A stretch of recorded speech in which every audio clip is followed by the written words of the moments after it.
Welcome to Lecture 7. This is Functions. My name is Jorge. So for this particular lecture, we have several objectives. The first thing is we're going to determine whether a relation represents a function.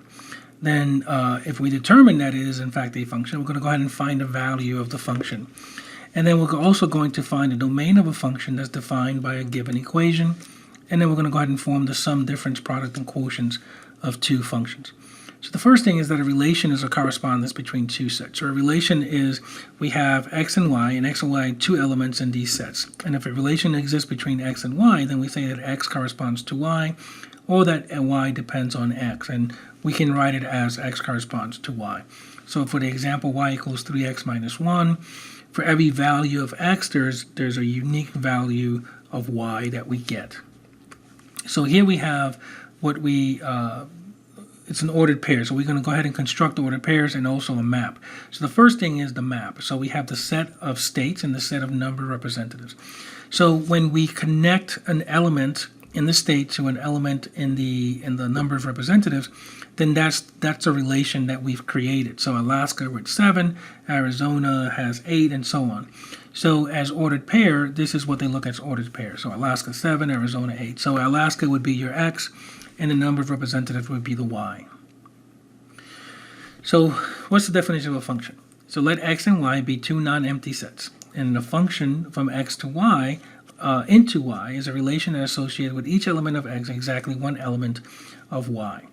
So we have domain of y, and then we have, the domain of this particular function, and then we also have the range of the particular function. So here we're going to determine whether a relation represents a function. So if the relation is a function, then we're going to go ahead and state its domain and its range. So level of education and unemployment. As you can see, there's a unique connection between each value in the set of level of education and unemployment rate. So there's no repetition, if you will. So this is in fact a function, and the domain for this particular function is no high school diploma, some college graduate. And then the range would be the 3.4%, 5.4%, 5.9%, and 7.7%. Again, here we have some examples. We're going to determine whether each relation represents a function. If it is a function, we're going to go ahead and state the domain and the range. So the first one is not a function. And the reason it's not a function is because the element 2 is assigned to both 3 and -1. So 2, 3, and 2, -1. So your x values or your inputs cannot repeat. The second one, it is a function because no ordered pairs have the same first element and different second elements like we have in A. And then the last one, C, is not a function. Again, element 4 is assigned to both 3 and -3. So here's another example. Determine if the equation y equals -1/2 x minus 3 defines y as a function of x. So this is a function, since for any input x, when you multiply by -1/2 and then you subtract 3, you only get a unique output of y. So there is no possibility of getting, a value of x, like let's say 2, 3, and then 2, 5. So here's another example. Determine if the equation x equals y squared plus 1 defines y as a function of x. So what we're going to do is we're going to go ahead and solve for y. So y is equal to plus or minus square root of x minus 1. And this is not a function, since for the values of x greater than 1, you'll have two outputs for y. You'll have a positive and a negative. So what makes a function a function? So we have an input x. The function is the rules. And then the output is what we get, which is a y, or in function notation is f of x. So it only accepts numbers from the domain of the function, which is all of the x values that this particular function is defined for. And then each output, there's exactly one output, again, may be repeated for different inputs. So for the function f, defined by f of x equals -3x squared plus 2x, let's evaluate the following. So we're going to go ahead and find f of 3, f of x plus f of 3. We're going to find 3 times f of x. Now, f of 3 or f of any value, your result should be a value. So in a quiz or a test, or in the homework, if you see f of 3, then f of 3 should equal a value. And that's normally the output. And so that gives you the ordered pair. So 3, f of 3 is your input, and f of 3 is your output. So for f of 3, what we do is we substitute x with 3, and we get f of 3 is equal to negative 21. So the ordered pair in this case would be 3, negative 21. Now for b is f of x plus f of 3, so then our f of x is negative 3x squared plus 2x.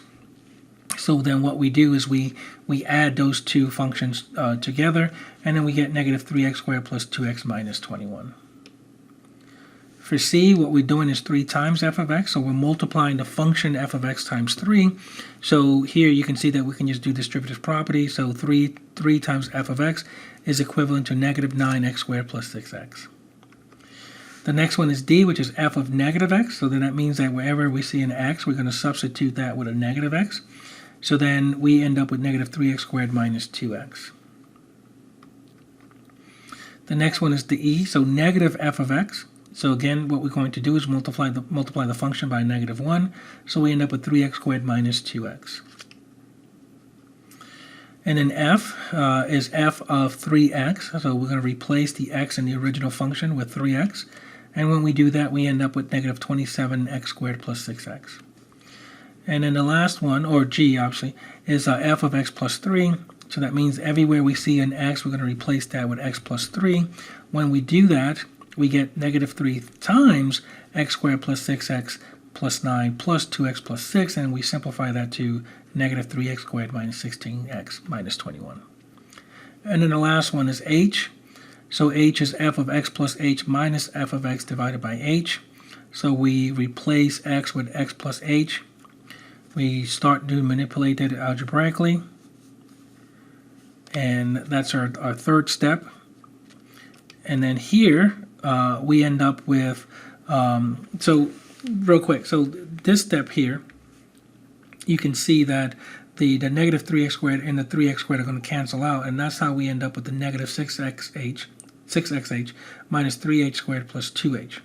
And that's what we have here at the bottom. So at that point in time, we can just go ahead and cancel out the h's, so we end up with negative 6x minus 3h plus 2. So implicit form of a function. So the implicit form of a function is 3x plus y equals 5. The explicit form is y equals f of x equals negative 3x plus 5. So implicit form, explicit form. Explicit form specifically has f of x equals and then gives us the function. So let's talk about some summary about functions. So for each x in the domain of x, there's exactly one image, f of x in the range. However, an element in the range can result from more than one x in the domain. F is the symbol that we use to denote a function. It is symbolic of the equation that we use to get x in the domain to f of x in the range. If y equals f of x, then x is called the independent variable, or the argument of f, and y is the dependent variable or the value of f at that particular value of x. So the next thing we're going to talk about is the domain. So let's go ahead and find the domain of each of the following functions. So the first one is f of x equals x plus 4 divided by x squared minus 2x minus 3. B is g of x equals x squared minus 9. And then c is h of x equals square root of 3 minus 2x. So the first one is where the denominator does not equal 0. So we're going to find the values where the denominator is equal to 0. And in doing that, we factor out that function, and we find out that the domain for this particular function is defined for all x's except x cannot equal 3 and x cannot equal negative 1, because that will make the denominator 0. The second one is the set of all real numbers. That means that this particular function is defined for all real numbers x, and the reason being is because it's a polynomial function, so it's defined for all real numbers. For c is only defined for non-negative numbers that have real square roots, so therefore 3 minus 2x greater than or equal to 0. So when you see that, what you have to do is you have to set the inside equal to greater than or equal to 0, solve for it, and then you get that x is less than or equal to 3/2, or that negative infinity to 3/2 is the domain of this particular function. So find the domain of a function. You start with the domain as a set of real numbers. If the equation has a denominator, you exclude any numbers that give a 0 for the denominator. If the equation has a radical of even index, then you include any numbers that cause the expression inside the radical to be negative. Even index would mean square root, fourth root, sixth root, so on and so on. So, find domain and application. A rectangular garden has a perimeter of 100 feet. We're going to express the area, A, of the garden as a function of the width, W. We're going to go ahead and find the domain. So here we have the area and we have W. So A of W is equal to W times 50 minus W. So the domain for this particular function is that w, the width of this thing, has to be greater than 0 but less than 50. The next thing we're going to talk about is if f of g of function. So here what we're going to do is combine different functions, if you will. Find the sum of functions and the difference. So if f and g of functions, the sum of f plus g is the function defined by f plus g of x, which is the same thing as f of x plus g of x. And then the difference, f minus g of x, is equivalent to f of x minus g of x. The product, f times g, is equal to f of x times g of x. And in the quotient is just equal to f of x divided by g of x, as long as g of x is not equal to 0. So here we have some examples. So for the functions f of x, 2x squared plus 3, and g of x, 4x cubed plus 1, we're going to go ahead to the following. We're going to find the sum, the difference, the product, and the quotient. So the first thing is that f of x plus g of x is equal to 2x squared plus 3x plus 4x cubed plus 1.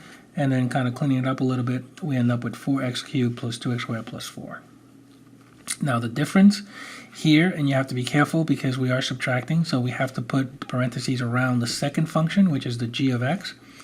And then when we do that, we can simplify it, and we end up with negative 4x cubed plus 2x squared plus 2. The product, here we're just going to go ahead and FOIL, and then we end up with 8x to the 5th power plus 2x squared plus 12x to the 3rd plus 3. And in the quotient here, it will just be 2x squared plus 3 divided by 4x cubed plus 1. So, to summarize, a function is a relation between two sets of real numbers, so that each number x in the first set of the domain, and the corresponding, it corresponds to exactly one value y in the second set. Set of ordered pair can be xy or x f of x. Remember that y equals f of x, so they're the same thing, but f of x is used when we're talking about functions. And no element in the first one is paired with two different elements in the second set. The range is the set of y values of the function, and this is what we call the image of the x values in the domain. A function f may be defined implicitly by the equation involving x and y, or explicitly by writing y equals f of x. If a function f is defined by the equation and no domain is specified, then the domain will be taken to be the largest set of real numbers for which the equation defines a real number. Function notation, y equals f of x. F is a symbol for the function. X is the independent variable. Y is the dependent variable. F of x is the value of the function at x, or the image of x. And that's the end of Lecture 7, Functions. Thank you.